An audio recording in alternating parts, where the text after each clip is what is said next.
Hello friends, in this quick tutorial I'm gonna show how to share full reels on Instagram story. But before getting started this video, make sure to subscribe. How to 1 minute. First of all, open your Instagram profile, then click on this 3-line icon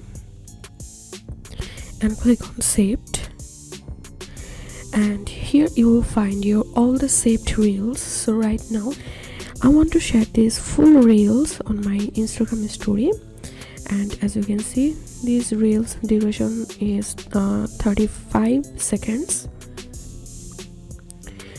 So if I want to share this into my story, click on this share icon, add post to your story, and now click on share and share story. Done.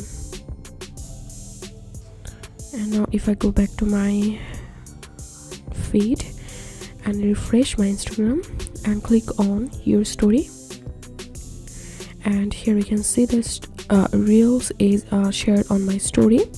And if I click on these reels and click on these few posts, and here we can see full reels has been shared on my Instagram story. This is how we can share full reels on Instagram story. If you find this video helpful, make sure to subscribe. How to 1 minute. Thanks for watching this video.